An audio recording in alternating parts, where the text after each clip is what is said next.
साथियों सलाम, नमस्ते, सत श्री अकाल और जय भीम जोहार। साथियों, आप जानते होंगे ना कि बदलाव परिवर्तन आसानी से नहीं होता। आप ये भी जानते हैं कि जब मोती की तलाश में आप होते हैं तो कितनी हलचल होती है समुद्र में, और जब सीप मिलता है तो उसके अंदर से ही मोती मिलता है। और हीरा भी आसानी से नहीं मिलता दोस्तों, हाथ नहीं आता। आपको पता है कि झारखंड में तो कोयलांचल है, खदानें हैं कोयले की। जमीन के कितने मीलों अंदर जाते हैं मजदूर कोयले के लिए, और वहीं उन्हें हीरा भी दमकता हुआ, चमकता हुआ मिल जाता है। आप ये भी जानते हैं कि जब धरती पर परिवर्तन होता, पर्यावरणीय भूचाल आता है तो कई पहाड़, गगनचुंबी पहाड़ निकल आते हैं। ऐसे ही भूचाल की स्थिति झारखंड में, ऐसे ही समुद्र मंथन हो रहा है झारखंड में। और जब मंथन होगा दोस्तों और धरती पर भूचाल आएगा तो हिलना डुलना, हलचल का मचना जरूरी है। और हलचल तो है झारखंड, और इसी बीच तो हीरा दमक रहा है, चमक रहा है दोस्तों। और कोयलांचल से ही तो उसकी रोशनी, उसका प्रकाश फैल रहा है समूचे झारखंड में। और जिसको लेकर ही एक तबका हैरान है, परेशान है, इस हद तक कि उसको अपशब्द कहने से भी नहीं चूकता है। लेकिन दूसरी जानिब कुछ पढ़े लिखे लोग भी हैं, समझदार हैं, विदुषी हैं, तो विद्वान हैं। ऐसे ही एक विद्वान की मैं आज चर्चा करूंगा, अंग्रेजी का विद्वान है।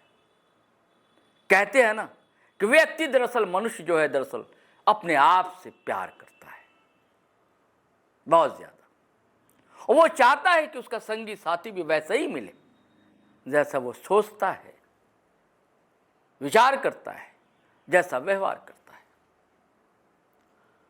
तो टाइगर जयराम महतो, आपको पता है, अंग्रेजी के छात्र हैं, इंग्लिश लिटरेचर में पीएचडी कर रहा। तो उन्हें एक ऐसा ही संगी साथी मिलने जा रहा है जो अंग्रेजी का प्रोफेसर है, और किसी इंटर कॉलेज या कॉलेज में नहीं, यूनिवर्सिटी में। और सिर्फ अंग्रेजी का प्रोफेसर नहीं है, अंग्रेजी का लेखक भी। मैं सब खोलूंगा दोस्तों, नाम भी बताऊंगा कौन है क्या है। और उनके पास एक भाषा है, उनके पास एक सलीका है भाषा को बरतने का और चीजों को समझने का। और वो ऐसी शख्सियत है उनकी कि कई पार्टियों में रहे। मैं नाम भी आपको बता देता हूं, लेकिन उससे पहले मैं चाहता हूं कि आप ये छोटी सी क्लिप को सुनिए, फिर हम बात करते हैं। जो कि पहले जहां तक क्रांति की बात भी नहीं शुरू होती थी, झारखंड की धरती वो वैसी धरती जिसने 1857 से कई साल पहले से आंदोलनों का एक रुख तैयार किया, और कोल विद्रोह के रूप में 1831 का नेतृत्व उसी वीर बुद्धू भगत के हाथों में आता है। और झारखंड की किसी भी, जो कि छोटा रायपुर हुआ करता था उस समय में, एकीकृत बिहार में, किसी भी तरफ आप चले जाएं, चाहे रांची और खूंटी की धरती जिस पर आप बैठे हैं, चाहे से पास रामगढ़ की धरती जिधर की शहीद शेख भिखारी की धरती है, टिकैत सिंह की धरती है, आप संस्थान की तरफ चले जाएं, या सिद्धू खानू, चांद भैरव, फूलो छानो की शहीदी आत्माएं वास करती हैं। और जितने भी तरीके से आप जिधर भी देखना चाहेंगे, आपको एक न एक शहीद वहां से पैदा हुआ दिखेगा।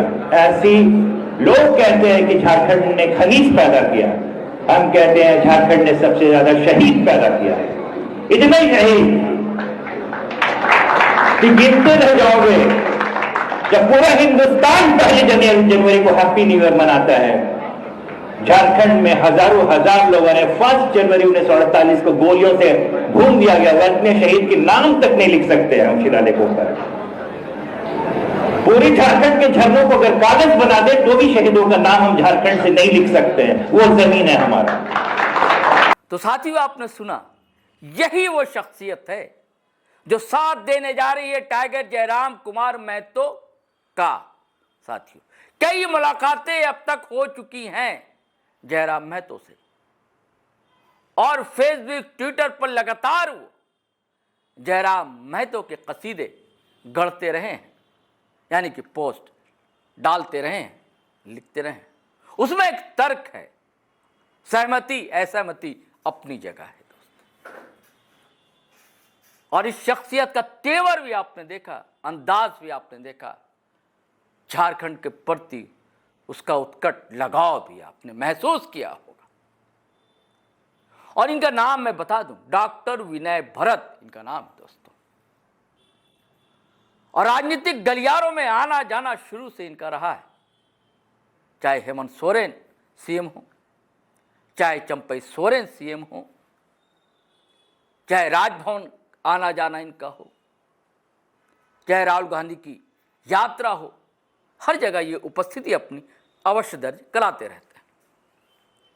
सिर्फ इतना ही नहीं, ये प्रवक्ता भी कई दलों के रह चुके हैं।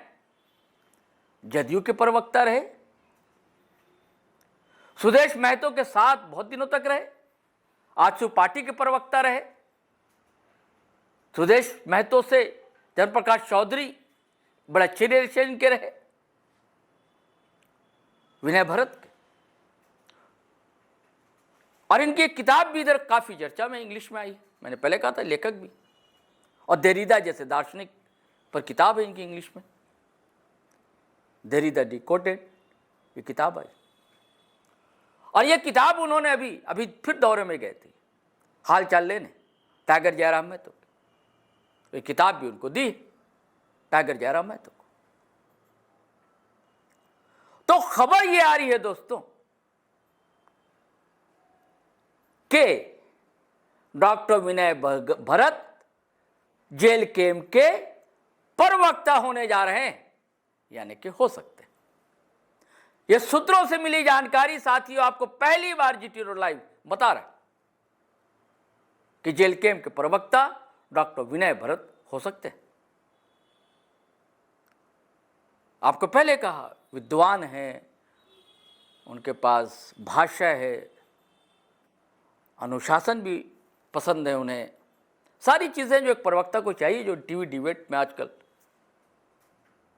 लेकिन लड़ाई झगड़ा वाले प्रवक्ता नहीं है वो, वैसी पात्रा वाली पात्रता इनकी नहीं है, लेकिन तर्क है इनके पास, दलील है इनके पास, आप इनकार नहीं कर सकते।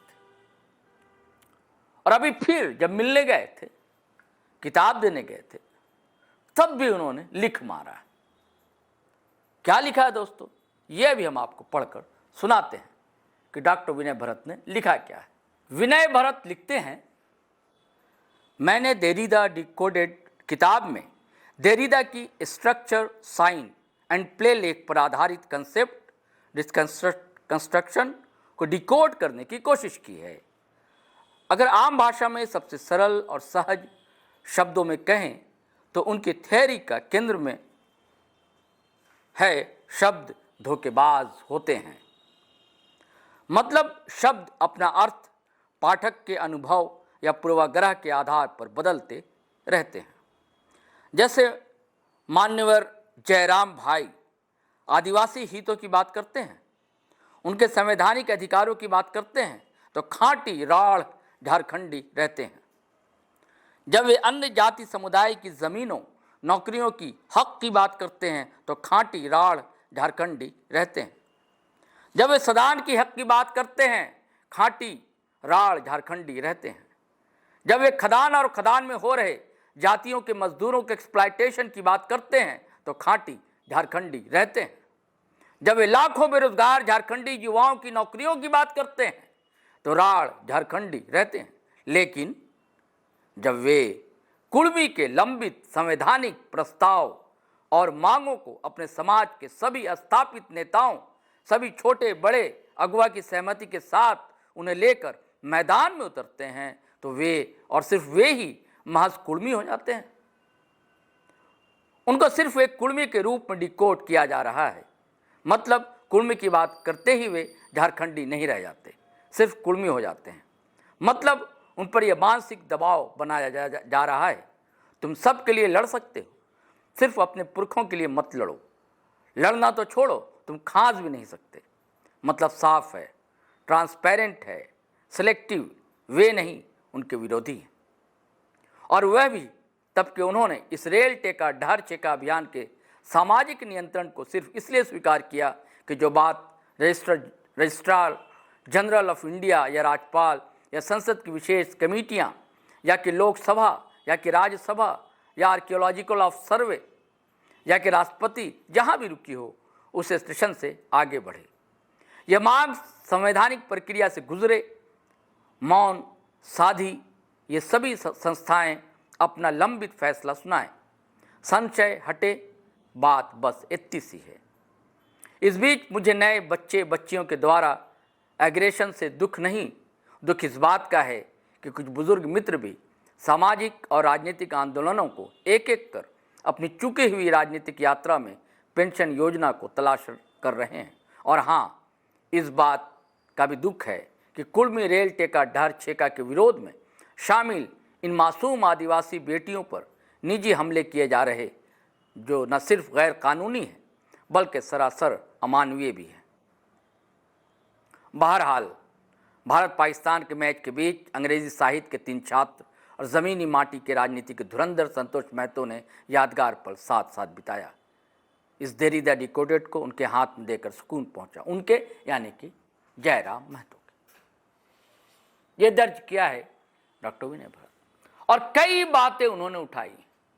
उन्होंने ये सवाल भी तो उठाया ना, जब सारी बात कर रहे थे झारखंडी सवालों से मुठभेड़ कर रहे थे तो वो राढ़ झारखंडी, और जब अपने समाज की बात की तो वो कुर्मी हो जाते हैं। ये दुर्भाग्य है विनय भाई, इस देश में ऐसा ही होता है। जब आप अपने हक की बात करेंगे तो आपको कॉमनल कहा जाएगा, आपको जातिवादी कहा जाएगा। आप उनकी हाँ में हाँ मिलाते रहिए तो बहुत अच्छे, बहुत बढ़िया। आप अपनी बात मत कीजिए। हाँ, आपको लॉलीपॉप दिया जाता रहेगा, चुनाव के समय चटाते रहेंगे लोग। यही तो क्रूर विडंबना है समाज की। और मैं आभार जताता हूं आपने ये भी लिखा कि जिन आदिवासी बेटियों के साथ गाली गलौज किया जा रहा है गलत है, असंवैधानिक है, गैर कानूनी है, बिल्कुल गैर कानूनी। मैं भी मानता हूं इस बात को। तो साथियों, आपने इनकी बातें भी सुनी और खबर यही है दोस्तों, हमारे पास पुष्टि नहीं कर रहा हूं, सूत्रों से जो मिली है वो ये है कि डॉक्टर विनय भरत नए प्रवक्ता होने जा रहे हैं जेल कैंप के, यानी कि टाइगर जयराम महतो को एक अच्छा साथ मिलने जा रहा है। चलिए साथियों, इजाज़त दीजिए, आज्ञा दीजिए, फिर हम नए वीडियो के साथ हाजिर रहेंगे। लेकिन उससे पहले वही गुजारिश है कि अगर आपने हमारा चैनल सब्सक्राइब नहीं किया तो कर लीजिए, और वीडियो हमेशा की तरह धड़ाधड़ फटाफट खटाखट शेयर कीजिए, लाइक कीजिए, कमेंट कीजिए। चलिए चलते हैं। जय हिंद, जय भारत।